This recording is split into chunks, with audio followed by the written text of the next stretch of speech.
Union Cabinet Education Minister Ramesh Pokhriyal launched an alternative academic calendar for upper primary students of classes 6 to 8.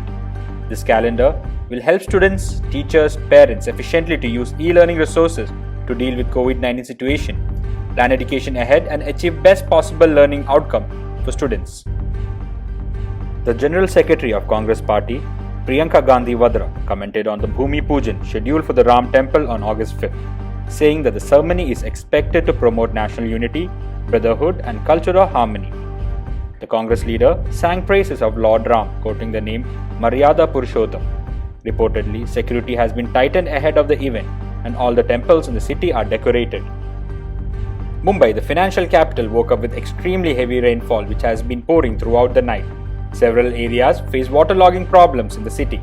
Following the situation, BMC tweeted on August 4th stating all the offices and establishments except for emergency services will remain closed. Along with Mumbai, the alert has been issued in Thane, Pune, Raigad and Ratnagiri districts. Kolkata Airport has announced on August 4th that flight operations will remain suspended on all revised 7 days of total lockdown in West Bengal.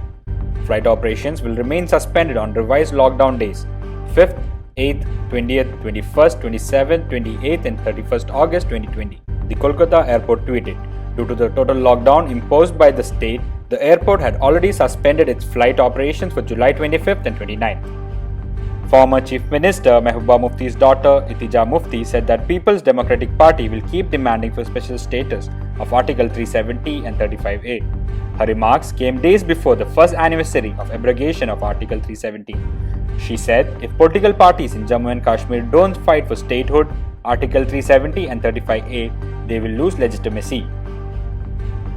Andhra police have associated over 235 people in Prakasam district of Andhra Pradesh who have become addicted to drinking sanitizers due to inaccessibility of alcohol as liquor shops in the area are shut. Reportedly, 16 people in Kurichedu Mandal have died due to consumption of sanitizers. To resume the cricket activities at NCA Bengaluru, the BCCI will set up a COVID-19 task force chaired by the NCA chief Rahul Dravid. Besides Dravid, the task force will include a medical officer, a hygiene officer and BCCI AGM cricket operations.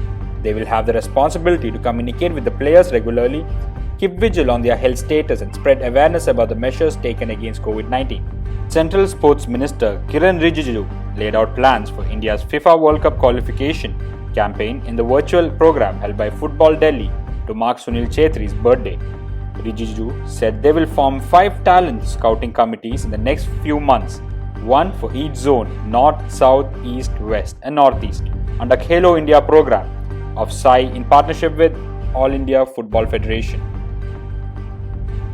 Shashidhar Jagdishan will be appointed as the new Chief Executive Officer of India's largest private sector bank in terms of assets, HDFC Bank. Jagdishan, who is currently the Chief Financial Officer, joined Mumbai-based HDFC in 1996. He will be replacing the present CEO Aditya Puri, who is set to retire on October 26, 2020. WhatsApp's Search the Web feature allows users to verify the authenticity of a message forwarded numerous times.